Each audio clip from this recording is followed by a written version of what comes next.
Good afternoon, everyone, and welcome to our joint ANZ and Pitcher Partners webinar. We have nearly 1,000 people joining us that are clients and contacts of Pitcher Partners and the ANZ, which is fantastic, and welcome again. My name is Adrian Clarici, and I'm a business advisory partner at Pitcher Partners, and it's my pleasure to welcome everyone to this afternoon's webinar. Today's webinar is about focusing the discussion on what is emerging as the effect on the economy as a result of the sudden impact of COVID-19, and commentary as well on the suite of federal and state stimulus measures that have been introduced. Our speakers this afternoon will firstly be Catherine Birch from the ANZ. Catherine is a senior economist in the Australian economics team at the ANZ. She provides updates and analysis on the labour market, business and infrastructure investment, and the broader Australian economy. Prior to the ANZ, Catherine worked as a senior policy advisor and economist for the Victorian government, an environmental economist for Namibia Nature Foundation, and an economic analyst for BIS Oxford Economics. Our second speaker is Alexis Kokkinos from Pitcher Partners.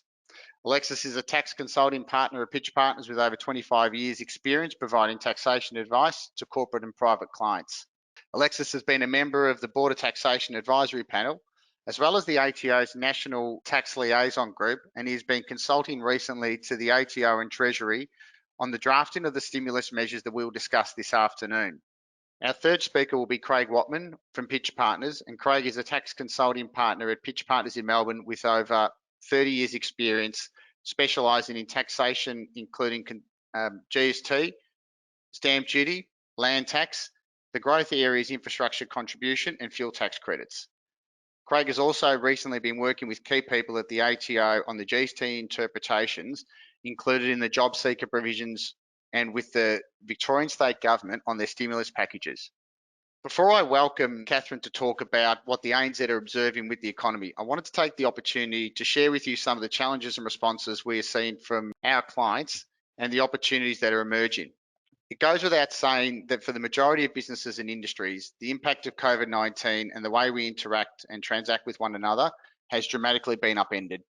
This has led to most of our clients reviewing the robustness of their business models and their ability to adapt to change. Our clients which have moved rapidly to address the impact to their businesses are now focusing on the task of reviewing and improving their business models, the channels to market, their direct cost structure, their fixed costs such as the role their tenancies play are all being challenged. We're seeing our clients challenging their overseas suppliers to provide better costs for their inputs. Australia isn't the only country affected. There is manufacturing capacity across the world that needs to be filled. We're seeing clients already achieve 10 to 20% reductions in their input costs from overseas suppliers. We are seeing clients with existing online stores and offerings experiencing incredibly strong growth in these channels. This hasn't been off the back of good fortune, but rather moving quickly to introduce multi-pronged and well-planned advertising campaigns which are supported by EDMs and good social marketing. Strongly connecting with their customer base and providing a welcome user experience has been key to these clients. But the question to be answered is, how do you retain these customers when bricks and mortar returns? Where has all the growth come from? What strategy have we executed on successfully? And what has been less than successful? This period will provide an incredibly rich amount of data to get insight on and make informed changes to business models that ultimately improve the underlying business. We're seeing clients impacted by the virus examining out of sheer necessity or as a result of reviewing their business models, their tenancy obligations and options. Many to date have been unable to negotiate outcomes with their landlords for a number of reasons, but mainly because of the uncertainty over the recently introduced legislation. My recommendation to clients who have been waiting for landlords to respond is to quickly get legal advice and prepare a formal request to their landlord for rental relief in accordance with the required form under the legislation. Under the legislation, when you make such a submission, landlords are required to respond within 14 days. Businesses should be examining their existing leases and see whether they can be changed to provide your business with some flexibility. If you had a strong business before COVID-19, there are likely to also be strong leasing opportunities that arise. We're talking to our clients about not withdrawing from the market, but instead looking around and seeing if a good deal can be done in a location that they had been considering. Our clients are ensuring they are also keeping one eye on their profit and loss and one eye on their cash flow. Both are equally important. The profit and loss reflects the scars in your business that will need to heal when conditions recover. Cash flow provides the ability to survive and reopen. The bigger the scar, the harder it will be to recover no matter how strong your cash flow is, as it's likely to manifest itself in the form of debt that will eventually need to be repaid. Good businesses are keenly managing both areas in their business so as to ensure when they start to look to reopen, they know what they can accommodate financially. It's not enough to survive this period, but to also be able to be ready to resume trading when conditions allow. And we're starting to see some of this. JobKeeper and the cash boost packages have only just been paid to businesses literally in the last week, some as recently as today. The start of the $130 billion of government stimulus is only just starting to hit bank accounts, though businesses have been managing the impact of COVID-19 for 6 weeks. JobKeeper, combined with some restrictions being lifted and combined with consumer restlessness, is bringing customers back to stores. Some stores have only been open for a week or two, but the feedback that I'm receiving from some of my clients is the trade has been stronger than expected, with many stores reporting trade down between 10 to 30% on the same time last year. Now, I think this is likely to be pent-up demand rather than anything more sustainable, but the story that's here is that cash is starting to move again, which is a really important piece in the recovery.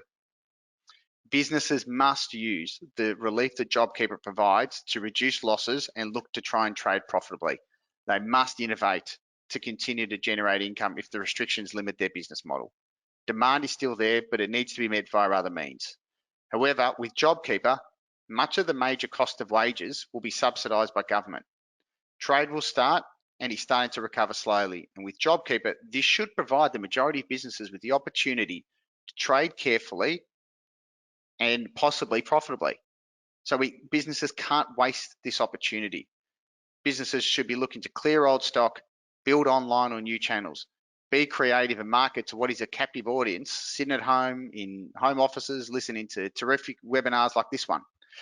Don't waste a crisis. If you find it difficult, so are competitors, and history shows that in crises like these, significant gains in market share are won across every industry. We know that businesses are preparing to re-emerge from this crisis, and the better positioned they will be to return to their trading prior to this occurring. Now, more than ever, businesses should be looking at their industry peers and making sure their businesses compete more strongly than they ever have. Businesses have to look to further distinguish themselves from their competitors. It's just discounting product or services or going on sale isn't going to set yourself apart in a market that's likely to all be doing the same thing when trading starts to properly recommence. Now, enough from me. May I welcome Catherine Birch, Senior Economist from the ANZ. Thank you very much, Adrian, and good to be here with you all in the virtual world. I'll launch straight into it. Obviously, there's a big economic crisis going on at the moment, but first and foremost, it is a health crisis. But there are obviously some very positive signs on the health side at the moment.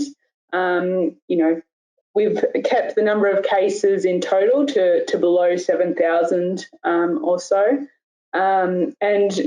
Unfortunately, there have been 98 deaths, which is a pretty tragic outcome of this pandemic.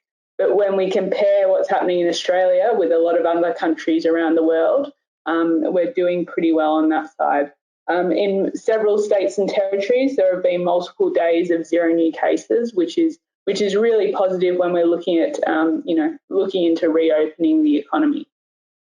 I'd say that although there is quite a bit of positive news on the health side, on the economic side, we're really only just starting to get sort of official data through to show how big the impact has been. So, for example, we got labour market data yesterday, which showed that almost 600,000 people lost employment in 1 month alone. And obviously that's, really a huge scale of impact there to households across Australia. But I'll talk a bit about the labour market later.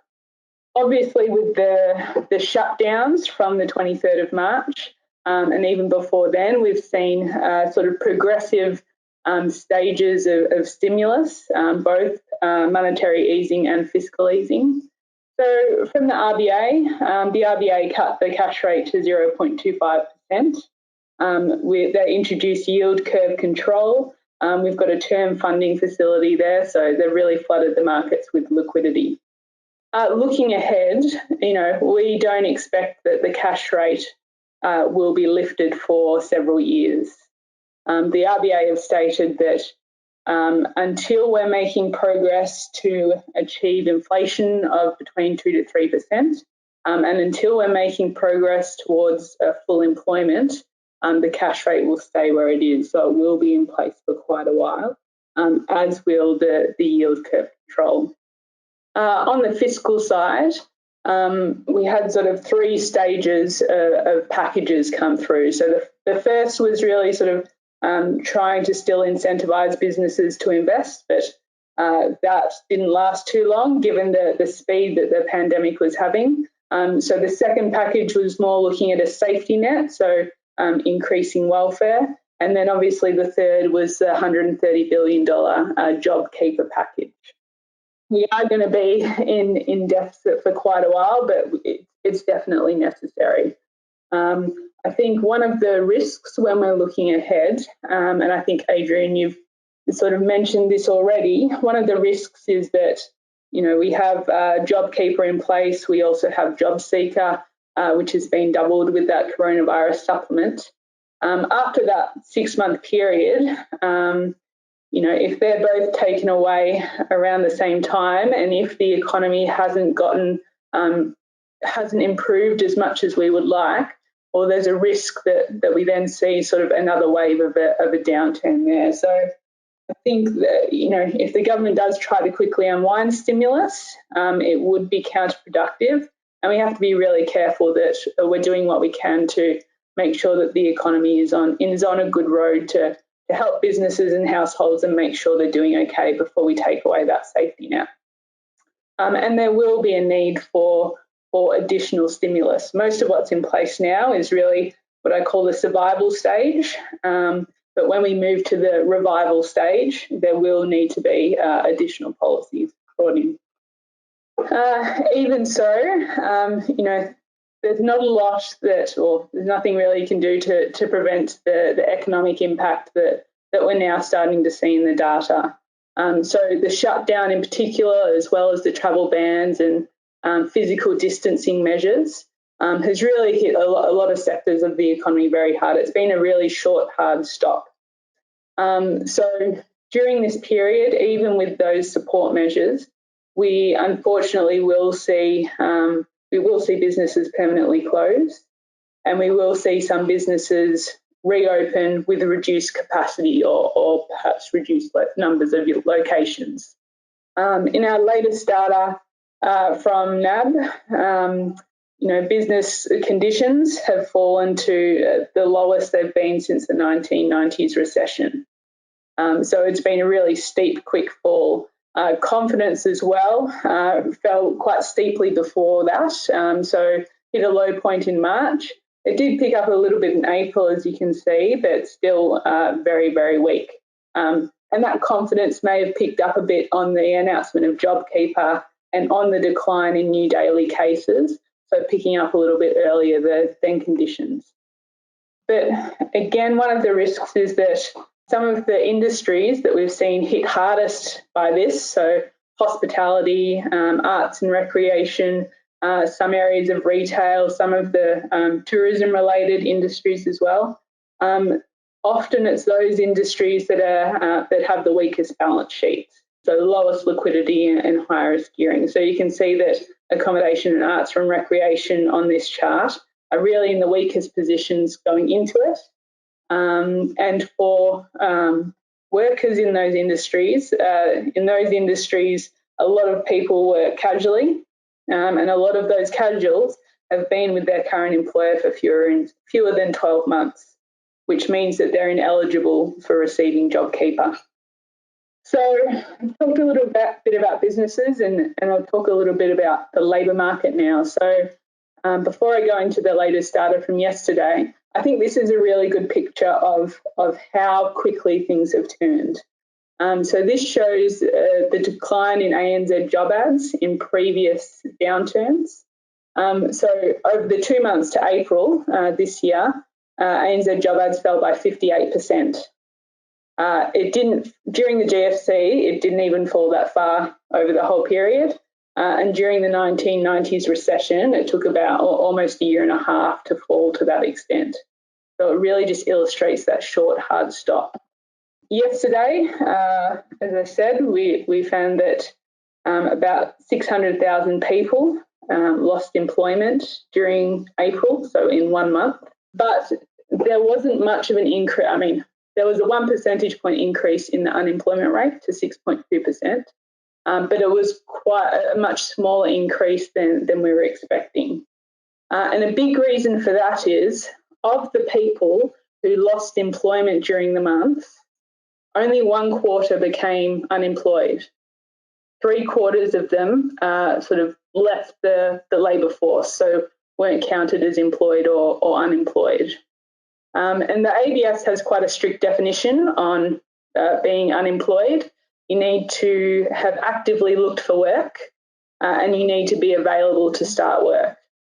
And you can't have worked more than 1 hour in the previous week.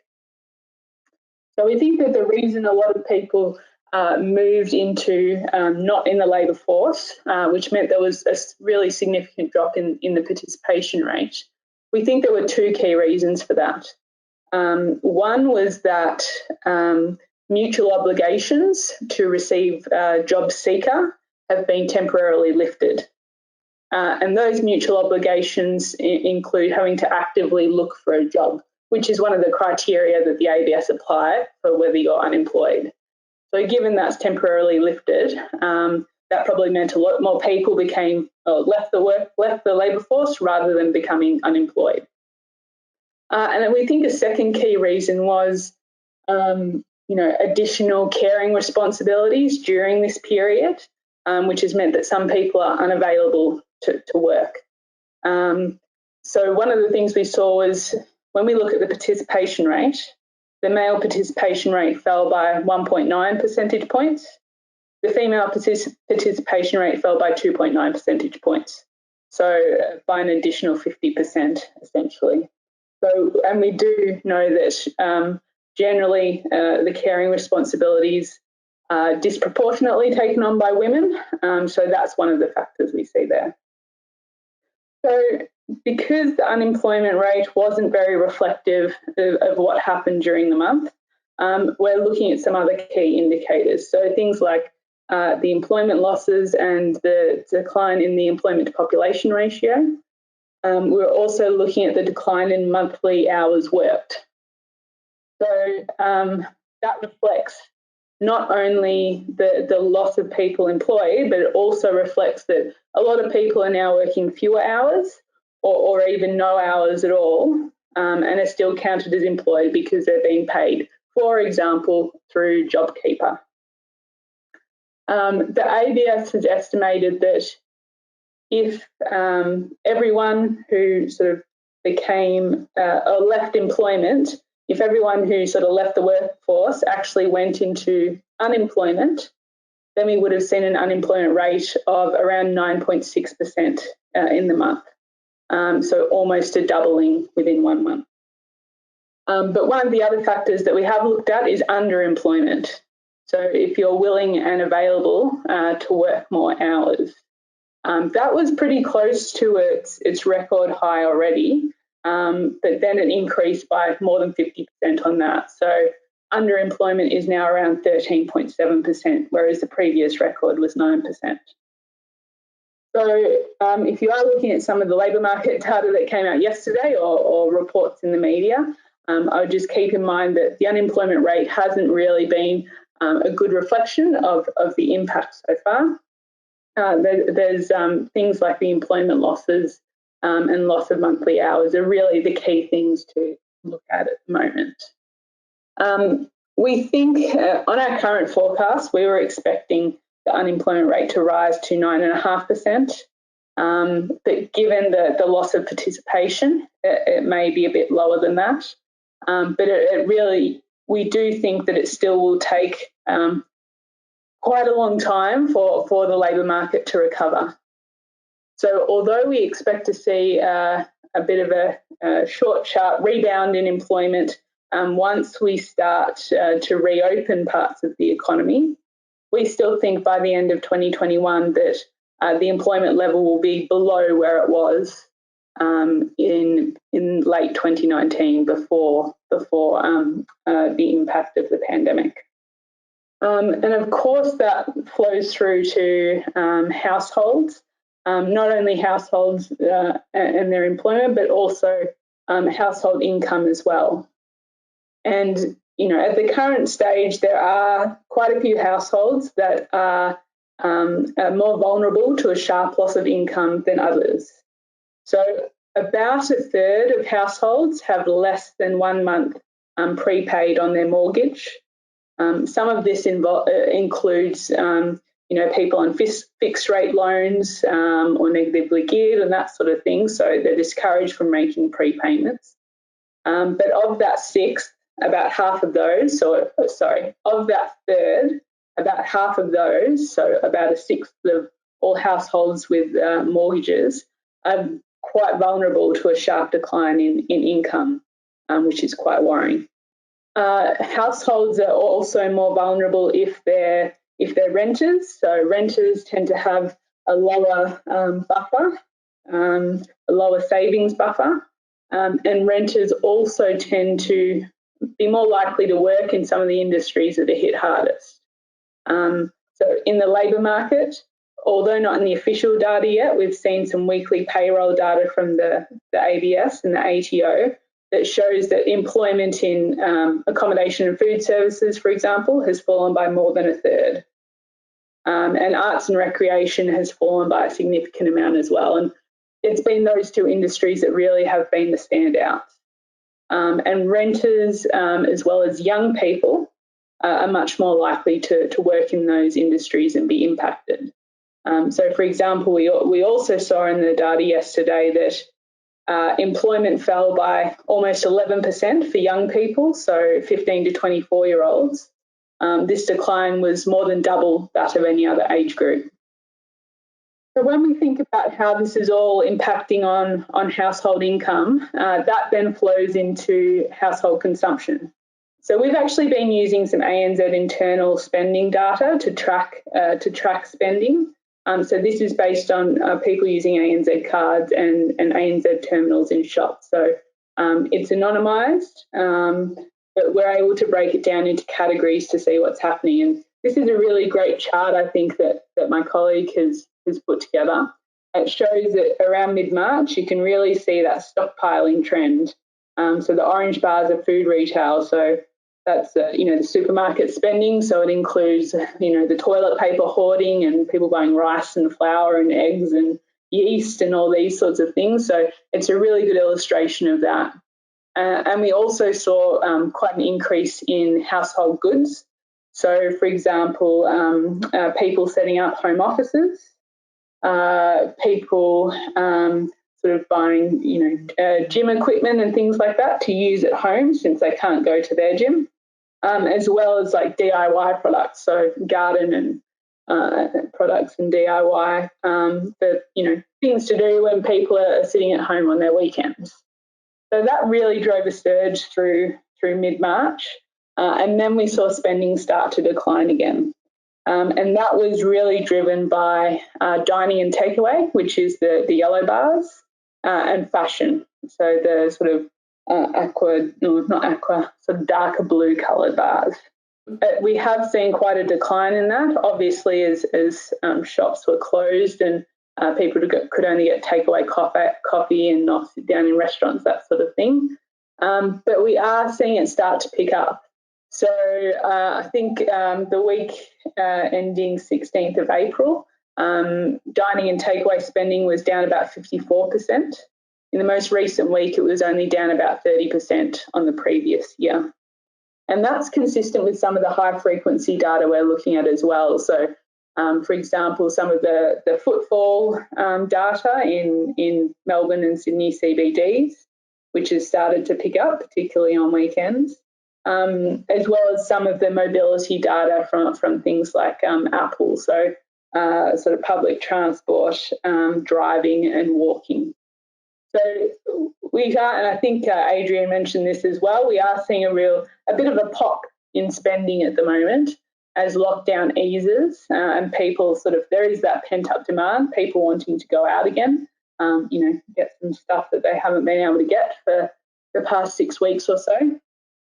So that's a positive for the moment, but I agree with Adrian that that's not really going to be the longer term trend. There has and there will continue to be quite a big impact on households' incomes, not only with the loss of employment, but also with underemployment as well, and people receiving the $1,500 a fortnight JobKeeper rather than their usual wage, which is allowed due to the changes in the Fair Work Act temporarily. So over the longer term, we do think that people will be more constrained with how they're spending, particularly on those discretionary categories. And if demand growth is more constrained, that then flows through to demand for labour in those industries as well, which is part of the reason why we see quite a slow pickup in the labour market after the initial partial rebound. On the housing side, obviously, again, the impact to household income is likely to have a considerable impact on the housing market. After prices rising around about 10% over the past about 9 months now, since mid-2019, we're now expecting housing prices to fall by around 10% at the national level until about mid-2021, so over the next year or so. That's going to be quite different depending on location, though. So one of the big factors is that we're going to see much slower population growth without immigration. I think the Prime Minister has said they expect that migration will be down about 85%, or population growth, will be down about 85% in 2021 compared with 2018-19. So a big hit there, and that really is a big driver of housing demand. And places like Sydney and Melbourne will be more exposed to that, given that they're more reliant on overseas migration to drive their population growth. Whereas somewhere like Brisbane, we're expecting to see smaller falls. Brisbane is less reliant on overseas migration and has also actually been seeing net inflows from other states, which is likely a bit of an affordability trend as well. Unfortunately, this will also flow through to the construction sector. So this chart is from our survey that we do with the Property Council of Australia. It surveys about 2,000 people across both the residential and commercial property sector. And it's really showing that the forward work schedule, or the expectations for future construction activity, will decline quite rapidly. One of the other factors affecting the demand side is actually the rental market. So we've seen a lot of people who would previously have put their home on Airbnb, or the short-term rental market. There's not really a market for that anymore, so shifting it over to the long-term rental market. So we've actually seen rental listings increase by about a third in Melbourne and Sydney within 1 month. And that obviously means that we see vacancy rates rise quite a bit. So keeping a lid on that demand there as well. And when we look at construction, construction is a significant employer in Australia.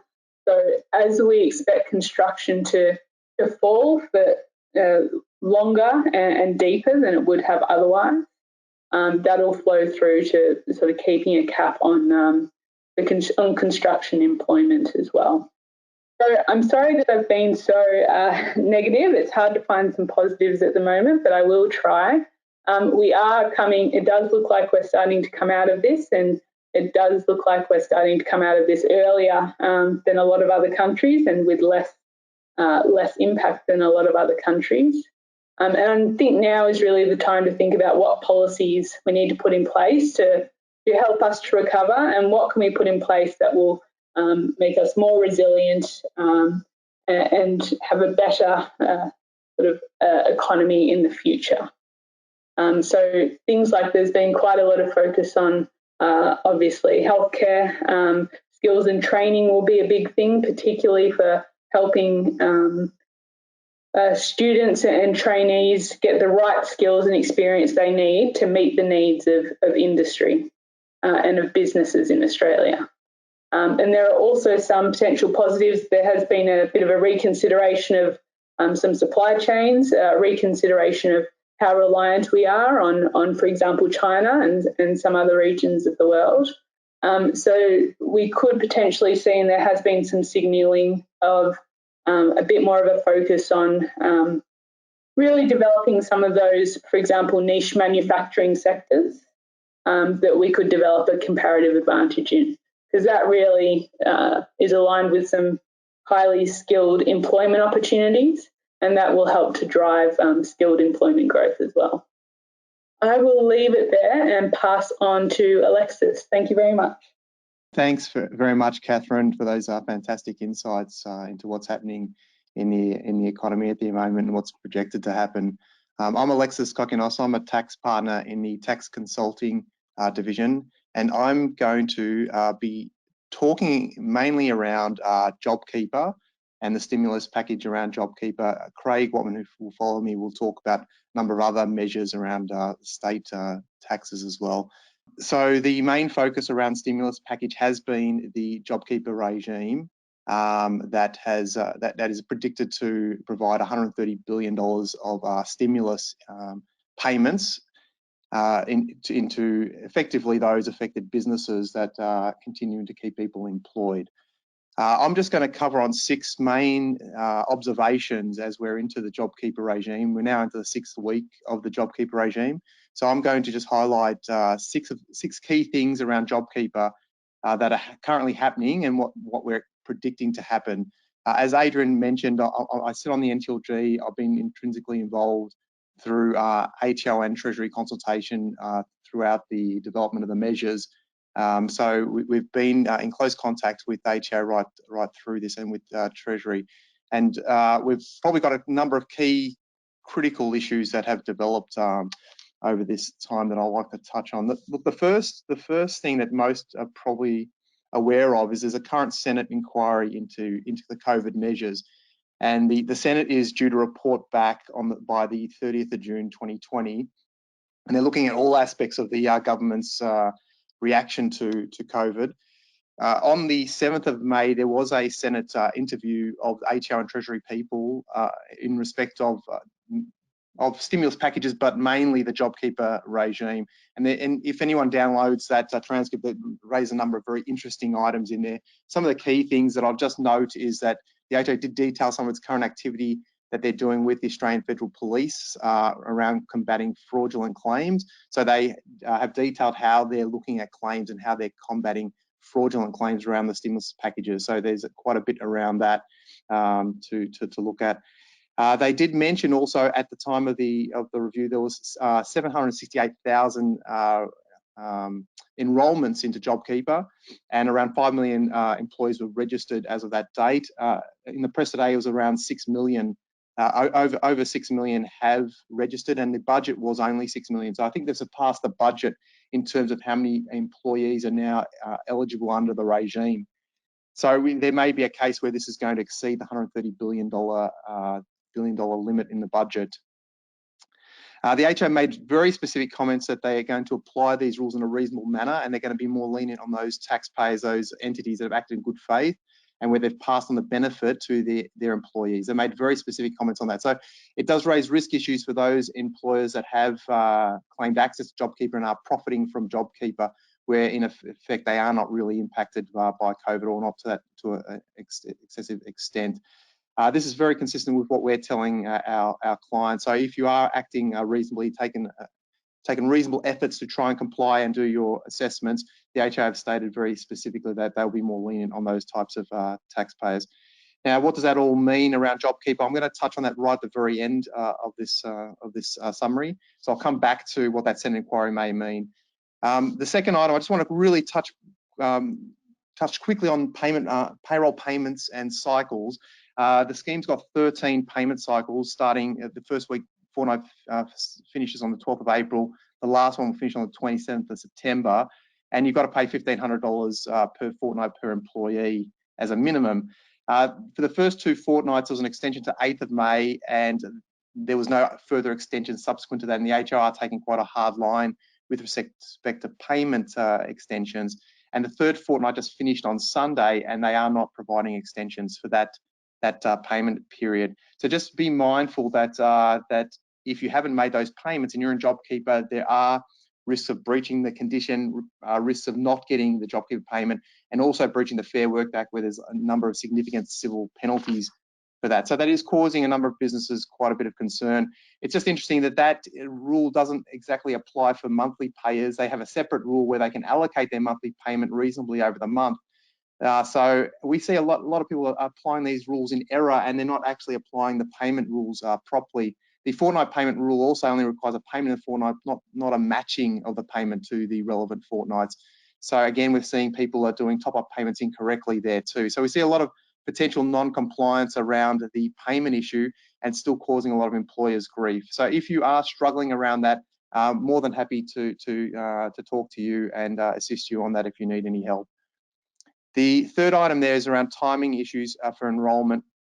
As I've mentioned, there's over 760,000 employers that have enrolled, so the majority have enrolled already, but there are still people that are looking to enrol because of an extended date of enrolment to 31 May, where you can backdate your enrolment right to the very first fortnight. That's raised a lot of complications because you don't enrol until the very end of this month, but somehow you have to have made the 8th of May top-up payment for the first 2 periods, and then all other excess payments by that time without having notified your employees and getting nominations back from them.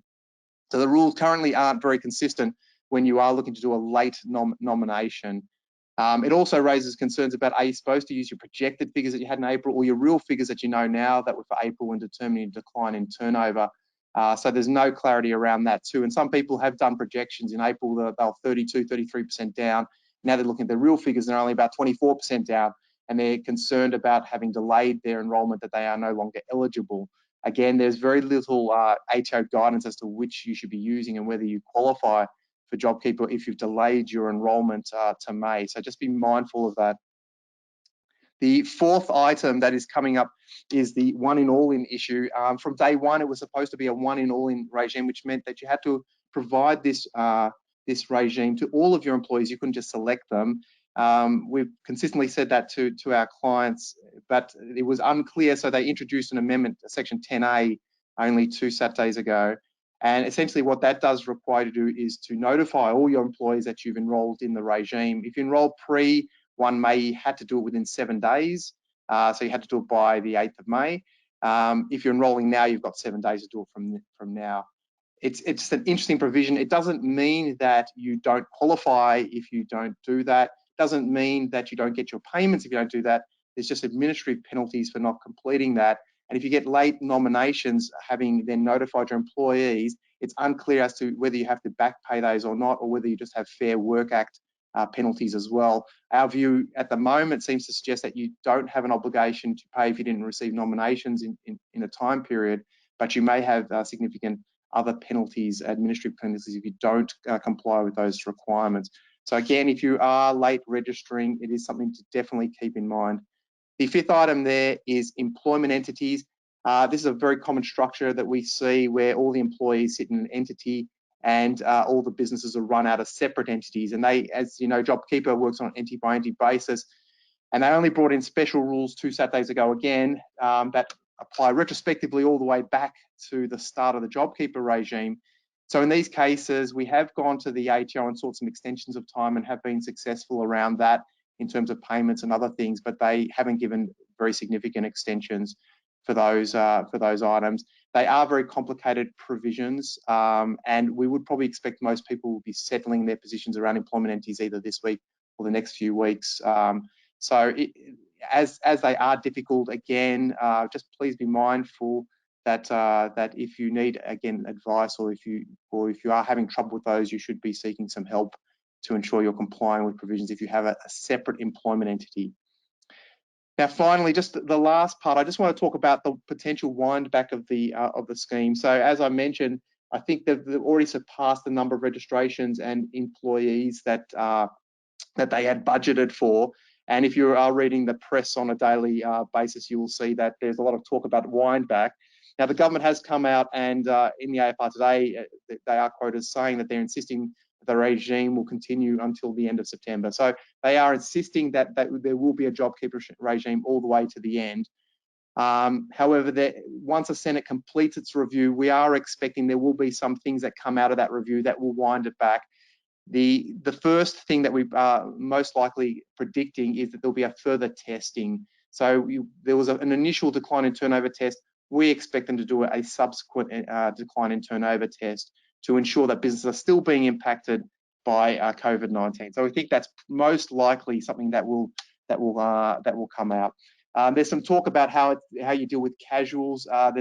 The Greens are putting up a lot of angst around how certain casuals that have been there for greater than 12 months that don't work very much get the 1,500, but those who have been there for less than 12 months and have worked for almost a full wage don't get the benefits. So there may be some bargaining around casuals and how that gets changed. There are some industries that have been impacted that aren't in JobKeeper. There may be some adjustments to bring them back as well. So there are a number of things that are being reported as to what adjustments will be. I think most of them are still a bit of speculation, and I believe by it is on or before 30th of June, the Senate will come out with its recommendations. I think that's something to be mindful of and to be aware of. So those are the 6 main things I just wanted to quickly touch on to give you an update of JobKeeper. Again, any queries, questions, I'm more than happy to take those on and to assist. I will now pass over to Craig to continue his presentation. Thanks very much, Alexis. Afternoon, everyone. I am going to give a brief overview of the state taxes relief measures that have been announced around the country. I will be concentrating in the 10 minutes or so that I've got on the Victorian measures, but just noting that we have produced a comprehensive guide on the national relief measures that have been announced around the country. That is available on our website if you go to the COVID-19 landing page. So I'd like to talk to a couple of measures in Victoria, being the payroll tax and the land tax relief measures that the Victorian government has announced. So starting off with payroll tax, the government has announced a waiver of payroll tax for the entire 1920 financial year for all employers with annual taxable Victorian wages up to $3 million. Eligible employers in this category are also entitled to refunds of any payroll tax that they've already paid for the 1920 financial year.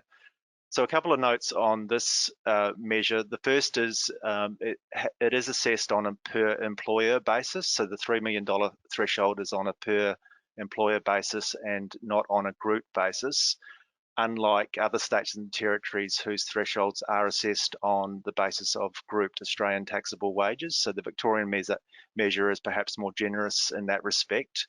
It's on a per employer basis. Eligible employers should have already received an email from the SRO by now. If you haven't received that email, then it may be because the relevant entity is part of a registered payroll tax group and the SRO system is not able to identify it as a standalone entity that is eligible for the relief.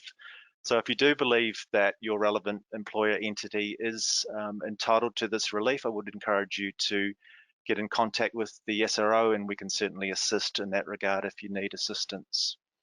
Those same employers that are eligible for the payroll tax waiver and refund will also be able to defer any payroll tax for the first 3 months of the 2021 financial year until 1 January 2021, so a further deferral for next year's payroll tax.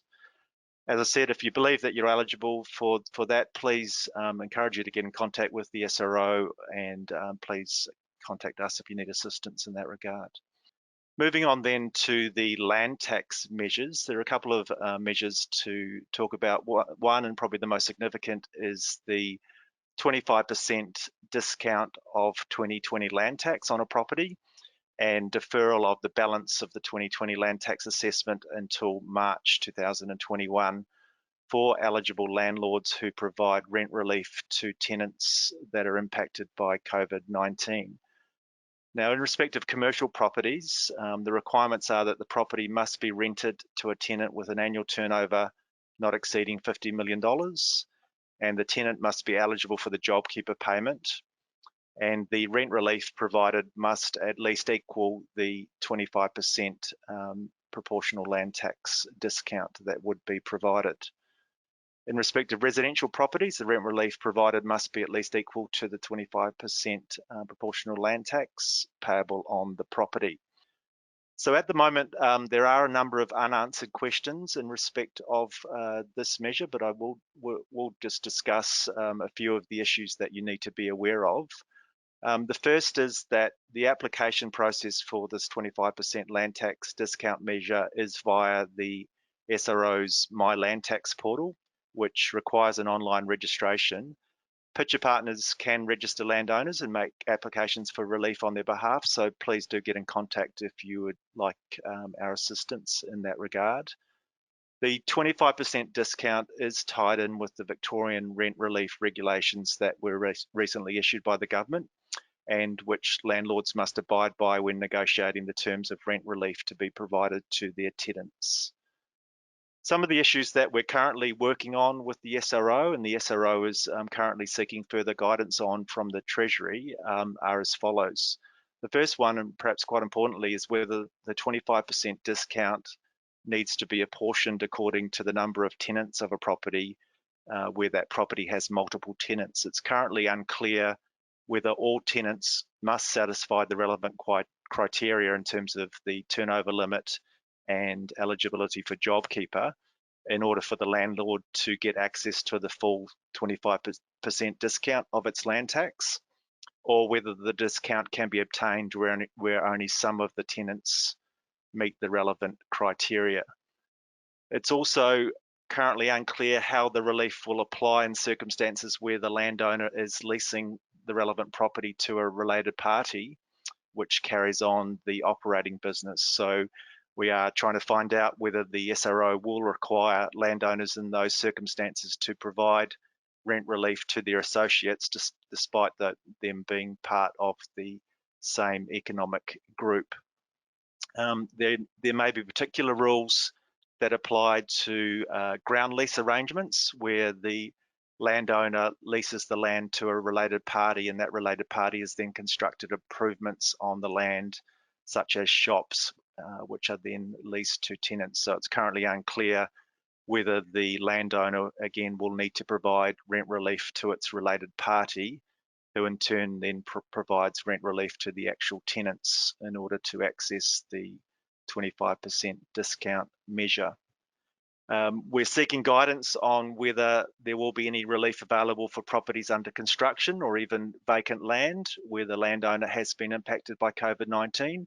According to the guidelines that have been released to date by the SRO, they are restricted to properties in respect of which there is a tenancy in place, or where the landowner is seeking a tenant and has been impacted in that regard by COVID-19. There's also an important issue for those properties and landowners that are subject to the vacant residential land taxes and have been impacted in terms of not being able to secure tenants in the current environment. We are seeking guidance on whether there may be an exemption available from the vacant residential land tax in those circumstances. So this relief, the 25% land tax discount, is also available to landowners who are unable to secure a tenant being on a residential or commercial property because of COVID-19 and can prove that they are impacted in that way. As I said, there are a number of issues that are yet to be determined with the SRO, but we are working very closely with the SRO and with Treasury to obtain answers on those as we go through the process. So please contact us if you do need assistance with the application for that discount measure.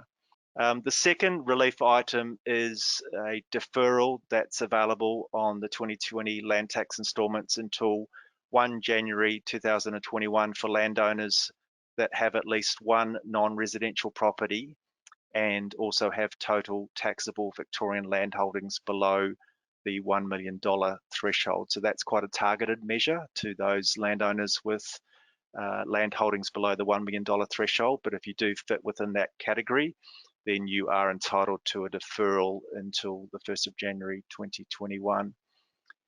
And beyond that, we are also finding that there is deferral opportunities in general for 2020 land tax instalments where it can be established that the landowner's cash flow has been impacted by COVID-19. So irrespective of whether the relevant landowner does qualify for the specific 25% discount measure or the other deferral measure, there is still an opportunity to make an application to the SRO seeking deferrals of current and future 2020 land tax instalments, where, as I said, it can be established that the landowner's cash flow is being impacted by COVID-19 and will continue to be impacted over the term of the 2020 instalments. That's not linked directly to the discount measures in terms of tenancies and providing rent relief. It's a general deferral opportunity. We are applying for that deferral on behalf of a number of our clients. So please, again, get in contact with us if you would like our assistance in that regard.